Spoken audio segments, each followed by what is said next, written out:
Bonjour à tous, bienvenue pour un nouveau numéro des infos de Nico avec Nicolas Bazir. Bonjour Nicolas. Bonjour. Allez, on commence tout de suite par le débrief. On revient sur ces 10 derniers jours et on commence par Jingle Dupont qui a remporté avec toi une épreuve intéressante de l'été à Enghien. Le prix du Parc des Princes, c'était une épreuve assez tactique.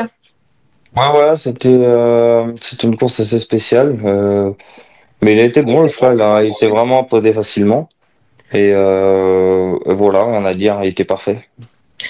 On en parlait après course là-bas, il va falloir viser juste maintenant avec lui. Ouais, voilà, c'est compliqué, on n'a plus le droit à beaucoup de déferrage.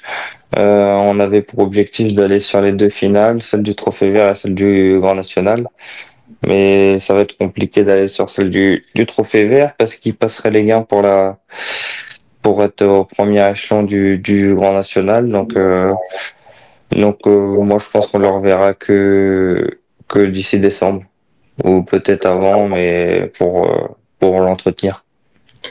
Ok, parfait. Au cours de la même réunion, Maïs de Guèze prenait une deuxième place sous la selle. Qu'est-ce que t'en avais pensé? Ah, Maïf, c'était bien, c'était bien.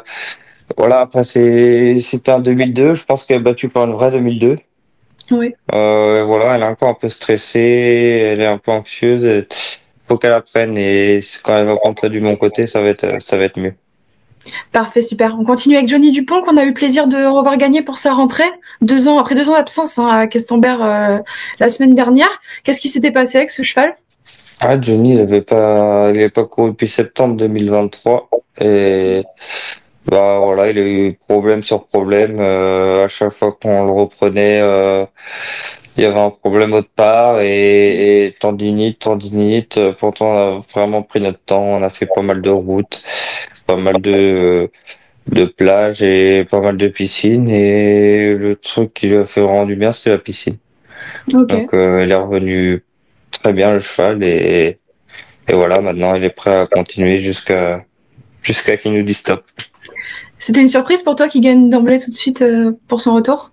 Non, non, non, même s'il n'était pas prêt, le cheval, il avait vraiment de la marge à ce niveau-là. C'est un cheval que je me suis un peu cassé la tête avec parce que je l'aimais beaucoup.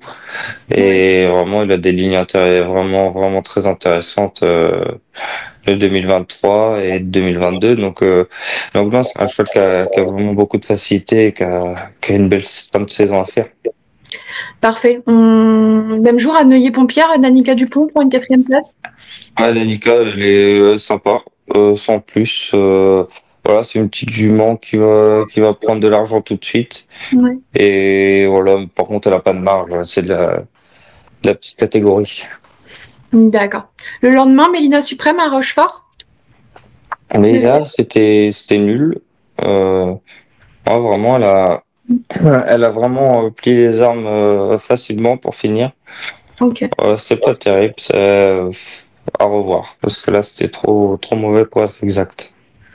D'accord. Le lendemain, à Cabourg, Noëlla Josselin débutait par une 2e place. Venue de l'arrière-garde, elle a fait un bel effort en face. Qu'est-ce que tu en as Ah, pensé? c'était bien parce qu'elle travaillait pas terrible, mais après, Eddie Lebec qui l'a qualifié nous avait dit que vraiment à la maison et au qualif, c'était pas du tout la même. Donc voilà, là, et il s'avérait que c'était la même chose. Aux courses, c'était nettement mieux.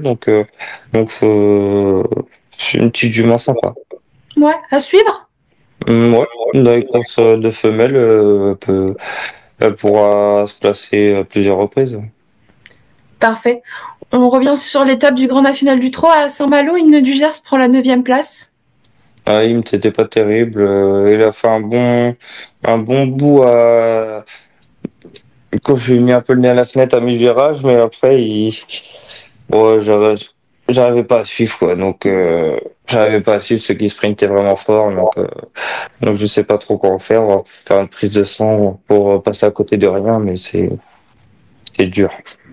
D'accord. Et Fulton faisait sa rentrée dans cette même course. Bon, Fulton, il est encore un peu lourd, là, il a besoin, hein, et ça fait un moment qu'il a pas couru, et il a besoin qu'on reprenne du rythme encore. Il va encore faire une ou deux courses à l'attelage. Ok, bon, parfait.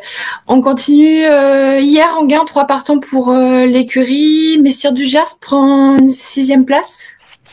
Ah, mais sûr, c'était pas terrible. Dans le premier tournant, quand je me suis placé, après, il s'est avachi sur l'enraînement et il est resté à fond dessus Ok. et il avançait pas. Donc, on va réessayer un coup sans enraînement quand même. Je pense qu'il ira bien mieux. Faudra faire plus attention, Ouais. mais il devrait courir en progrès. D'accord. Lynyrd Skynyrd gagne pour ses débuts pour ton entraînement. Qu'est-ce que tu en as pensé? Bon, c'était très bien, hein. Il a été bon. Il a été bon parce qu'en plus, il n'était pas forcément très droit. Et vraiment, ouais, un cheval généreux et dur à l'effort. Et il l'a bien fait parce que Théo m'a plus poussé toute la ligne Ouais. droite. Donc voilà, ça peut être sympa pour la suite. Bon, ben, à suivre. On Mm. continue avec Madiba Marben qui débutait montée, hein, qui a poursuivi sa série de disqualifications, hein, qui a fait la faute à l'entrée de premier tournant. Qu'est-ce que tu en as pensé? Ouais, il était un peu caractériel. Donc, Ouais, euh, donc voilà, là, il va retourner chez son propriétaire, il va le castrer et après, son propriétaire va aviser. ouais. Ok, d'accord. Bon, bah, merci Nicolas pour le débrief. On passe à la deuxième partie de l'émission, c'est les news de l'écurie. Nicolas, nous sommes à une semaine de la réouverture de l'hippodrome de Vincennes, hein. Beaucoup de semi-classiques au programme de la réunion de réouverture. Comment elle se profile cette journée pour l'écurie? Ah ouais, c'est la reprise pour les bons chevaux, c'est important. Euh, il y aura 1000 étoiles qui devraient courir, il y aura Lisa, il y aura l'Ordre du Gers aussi normalement. Ouais, Bon voilà, tout va bien, on est dans les temps, les chevaux se présentent bien. Sont beaux, ils travaillent bien, ils ont le moral. Donc ouais. c'est le principal. Après, c'est pas... Voilà, il y a encore un peu de temps et ils vont monter crescendo sur les critériums.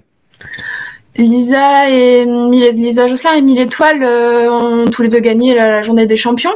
Euh, C'était quoi leur programme cet été? Qu'est-ce qu'elles ont fait? Bon, après, ils ont décompressé un petit peu, mais ils ont toujours sorti. Ok. Euh, voilà, ils ont pris des petites vacances pendant 15 jours et après, ils ont repris gentiment le travail, pareil, crescendo. Oui, Et voilà, après, pour ces chevaux-là, c'est moins compliqué parce qu'ils ont vraiment un programme établi, c'est sûr. donc on sait à peu près où on va et voilà. Les deux, elles ont l'air heureuses, donc c'est le Oui. principal. T'estimes à combien le pourcentage de préparation pour samedi? Bon, on va être à 80% quand même, je pense. 80-85%. Après, c'est les courses que de femelles, donc ça Oui. va être, c'est toujours un plus parce qu'on a vu que les oppositions aux deux, c'était souvent les mâles. Mm. Donc, donc voilà, sans négliger les autres femelles, hein, mais je pense que à 85%, elles sont compétitives. Super, parfait. Donc l'idée c'est de monter en puissance jusqu'à la belle réunion du Voilà, exactement. septembre. En montant en puissance au fil de course. Parfait, super. Merci Nicolas. On passe à la dernière partie de l'émission, c'est les infos à venir. Demain, direction pour toi les Sables d'Olonne, Nicolas, où tu vas débuter Nitro d'RP. Qu'est-ce qu'on en pense de ce poulain? Nitro, il est un peu froid, mais il a l'air vraiment d'être entre guillemets voiture de course, quoi. Il a l'air simple. Donc voilà, il est arrivé en même temps que Linerd. Oui. Voilà, je pense qu'il est prêt à bien faire. Ok, donc peut être suivi par les parieurs. Ouais, je pense. Parfait. Jour de fête également qui revient sur le sable après plusieurs sorties sur l'herbe. Ouais, jour de fête, voilà, 2000 mètres à la caisse, ça devrait être à peu près son sport, je pense. Ok. Il aime bien ça, le cheval a l'air moralement très bien. Euh, voilà, après, en d'autres de spécial, il y a un bon lot. Il y a un bon lot, par contre. Donc voilà, c'est un cheval qui a jamais eu trop de marge de sa vie. Mais après, 2000 mètres à la caisse, piste plate, c'est le mieux pour lui, quand même. Parfait, super. Dimanche à Anguin, c'est le temps fort monté du meeting. Le prix de Londres et Abel du Vivier sera de la partie qui débute montée. Ouais, Bell, bah, comment il fait à l'attelage, on se dit qu'il n'y aura pas de souci à le mettre monter. Ok. Parce qu'à l'athlète, c'est compliqué. Il a pas énormément de courses et il a font des bons lots. Donc souvent, monter, c'est un peu plus creux et ce sera. Voilà, il va être à suivre. Vous l'avez essayé à l'écurie? Bah oui, il a sorti, pas été trop vite, mais il a sorti monter. Ok. Mais ça a été? Ouais, rien à dire. Rien à dire. Parfait, super. Mythique Jocelyn sera en piste à Sablé, toujours dimanche. Mythique, il a Ok. l'air bien. Ouais. Mhm. Il a l'air bien. Je pense qu'il va bien faire. C'est pas pareil, c'est pas des gros lots, hein, c'est pas 5 000 euros. Mais je pense que s'il est bien concentré et bien dans son travail, il devrait pas taper loin.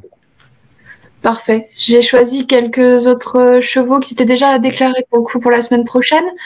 Linode Polo, qu'est-ce que les parieurs doivent en penser pour Cabourg mardi? Je sais pas parce que même moi-même, je sais pas quoi en penser. D'accord. J'ai vraiment du mal avec elle dans le sens où à travailler, elle est vraiment instable et une fois partie aussi, elle tire beaucoup. J'essaie de la travailler différemment. D'accord. On va voir comment ça va faire parce que c'est une très belle course pour elle. Je pense que 2000 mètres corde à droite, pareil, c'est son truc. Que des femelles. En soi, c'est un très bel engagement, mais voilà, je suis pas sûr de la forme de la jument. D'accord. Ok. Même jour à Saint-Malo, Madame X, qui s'était montrée fautive la dernière fois en début de parcours. Ah, mon ami, c'est la reprendre. Elle est plus à l'aise à droite. Ça devrait mieux se passer à Saint-Malo. D'accord. Donc à suivre. Ouais. On passe un peu plus tard dans la semaine à Anguien, la fin du meeting qui approche, et Jackman qui vient de gagner à Linière sera de la partie. Ouais, Jackman, il y avait cette course qui se présentait bien, même s'il y avait les étrangers. Euh, il n'y en a pas l'air d'en avoir énormément dans cette course, donc voilà, je pense qu'il a une bonne chance. Pareil, c'est son truc. Maintenant qu'on a enlevé l'enraînement, il nous embête un peu à la volte. Sans enraînement à la caisse, ça va être pas plus mal. On espère en choper un bon numéro. Après, il a pas une marge énorme, mais il a un bon finish. Parfait. Maninan Seven qui avait fait troisième à Anguin déjà courant juillet. Nilen, il a besoin d'apprendre. Là, il se détend de plus en plus, quand même, au fil du temps. Mais c'est un cheval un peu nerveux, qui a besoin d'apprendre, mais qui a un bon moteur. Il sera plutôt assis pour les plages, je pense. D'accord, ok. Et on termine avec Mélina Suprême qu'on en a déjà parlé tout à l'heure. Mélina, bah ouais, bah on va essayer de faire en sorte qu'elle monte un tout autre visage parce que voilà, va falloir qu'elle rassure.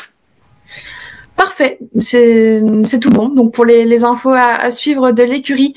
Merci beaucoup Nicolas pour toutes ces infos, le débrief de la semaine. Avec plaisir. Et puis on se retrouve bientôt pour un nouveau numéro des infos de Nico. Bonne journée à tous. Bonne journée, à la prochaine.